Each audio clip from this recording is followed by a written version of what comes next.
বর্তমানে এই internet technology এবং ইলেকট্রনিক্সের যুগে মানুষের জীবনে রাতারাতি পরিবর্তন ঘটাতে পারে কে জানেন? একমাত্র রাহু। রাহু এই 18ই মে থেকে কালপুরুষের রাশিচক্রের একাদশ স্থানে অর্থাৎ সাফল্যের ঘরে প্রবেশ করেছে।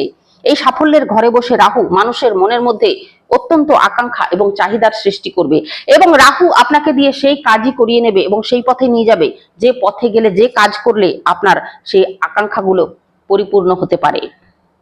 কিরকম আকাঙ্ক্ষা জানেন? অর্থাৎ যে বাড়িতে আপনি বাস করছেন সেই বাড়িটা এখন আর ভালো লাগবে না, তার থেকে আরো সুন্দর এবং ভালো বাড়ি আপনি চাইবেন। যে গাড়িটা আপনি ব্যবহার করছেন তার থেকে আরো দামি এবং সুন্দর গাড়ি আপনি চাইবেন। এবং সমাজে বা কর্মক্ষেত্রে যে নাম যশ আপনার আছে তার থেকেও আরো বেশি সফলতা অর্জন করতে চাইবেন আপনি। এইগুলো হচ্ছে রাহুর কারকতা।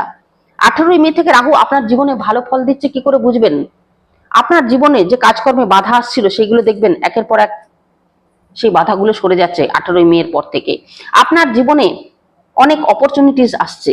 দাম্পত্য কলহ বা মানুষের আশেপাশের সঙ্গে যে কলহটা চলছিল সেইগুলো দেখবেন ধীরে ধীরে আস্তে আস্তে কমে যাচ্ছে। রাত্রে ভালো ঘুম হচ্ছে আপনার। আপনার বদহজম অম্বল থেকে আপনি অনেকটাই নিষ্কৃতি পেয়েছেন। পাওনা টাকাগুলো আপনি পাচ্ছেন এবং আপনার মনের মধ্যে চাহিদা বা আকাঙ্ক্ষার সৃষ্টি হচ্ছে। তাহলে জানবেন রাহু আপনার জন্মছকে ভালো ফল দিচ্ছে। ঠিক এর অপোজিট গুলো যদি হয় তাহলে জানবেন আপনার জন্মছকে রাহু কিন্তু খারাপ ফল দিচ্ছে। অর্থাৎ আপনার রাত্রে ভালো ঘুম হচ্ছে না, বদহজম অম্বল আপনার হচ্ছেই এবং দাম্পত্য কলহ, অশান্তি, পারিবারিক এবং আশেপাশের মানুষের সঙ্গেও অশান্তি লেগেই রয়েছে। পাওনা টাকা পাওয়া তো দূরের কথা, নিজের পারিশ্রমিকটাও কিন্তু আপনি ঠিকঠাক পাচ্ছেন না। আপনার মনের মধ্যে কোনো নতুনত্ব, আকাঙ্ক্ষা বা চাহিদার সৃষ্টি হচ্ছে না, তাহলে জানবেন রাহু আপনাকে খারাপ ফল দিচ্ছে। নমস্কার, আমি অ্যাস্ট্রোলজার, বাস্তু কনসালটেন্ট এবং নিউমেরোলজিস্ট সোমা পাল।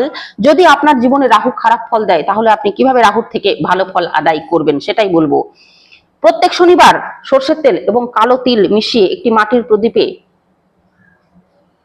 রেখে একটি অশ্বত্থ গাছের নিচে রোজ না, প্রত্যেক শনিবার সন্ধ্যেবেলায় গিয়ে সেই প্রদীপটি জ্বেলে আসবেন।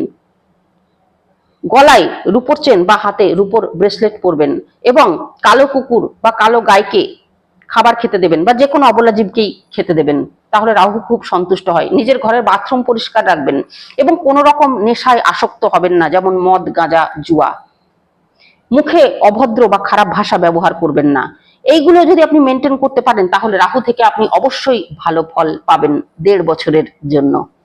নমস্কার।